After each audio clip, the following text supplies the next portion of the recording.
เคยคิดว่าชีวิตวัยรุ่นของพวกเขาเนี่ยการที่ได้ไปเที่ยวมามันก็เหมือนกับเปิดตาให้กว้างขึ้นกว่าเก่าได้พบประสบการณ์ใหม่ๆหลายขึ้นและอย่างเช่นกับกลุ่มพวกเขาและนี่บักน้อยทรายหลอก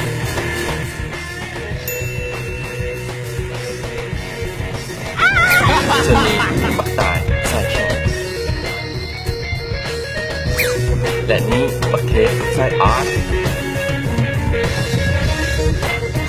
ส่วนนี้บักตอกทรายเห็นส่วนนี้ตัวเขาเองสิว่าแบบก็เป็นเพื่อนกันมาต้องเป็นน้อยถึงไงแล้วนั่นกันเราแต่เพื่อนทุกเพื่อนไปใส่ไปกันอยู่แล้วสวยนะ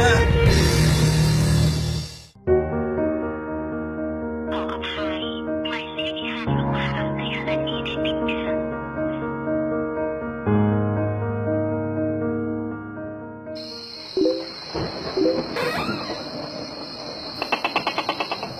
เฮ้ยพี่น่ะ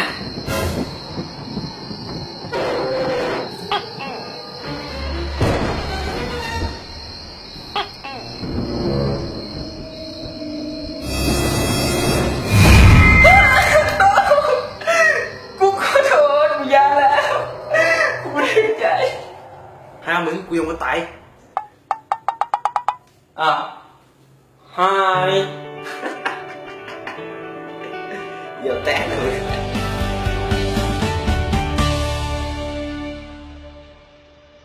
ตอกว่าแต่มือว่านี่เป็นยังแท้ก็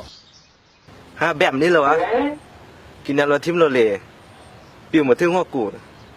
รถกูจนเสียหลักล้มดีแม่มีพลเมืองดีมาช่วยกูไว้ได้ทันนี่แหละกูว่าน่ะเรื่องน้อยๆที่พวกสู้บกคิดว่าจะเกิดขึ้นมันก็เกิดขึ้นเป็นเรื่องใหญ่ได้โอ้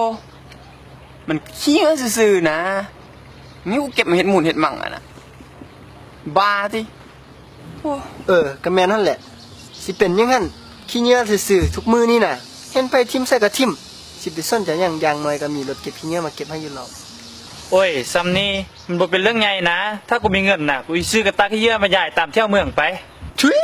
มึงเศร้าเว้าเลยเงินมึงนั่นแหละต้นตอน่ะโอ้อันเรื่องสำนีซื่อๆนะสู้ก็มาเที่ยงกันเนาะที่มึงเฮ็ดเด้กูก็ตายย้อนนั่นแหละคนมาง่ายของมึงน่ะมึงรู้บ่ว่าถ้ากูนั่นกับทิมกูนี่กับทิม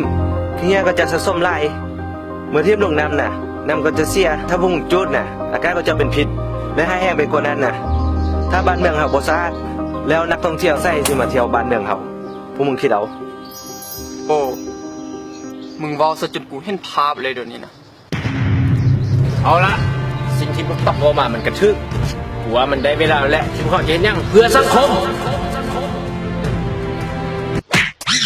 มึงคิดว่ามึงแสดงนั่งพันล้านอยู่อะนะ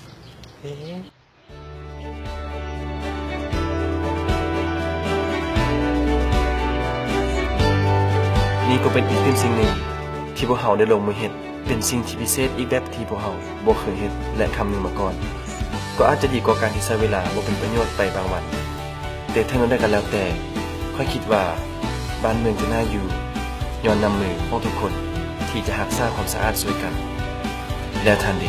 ได้ลงมือแล้วหรือเปล่า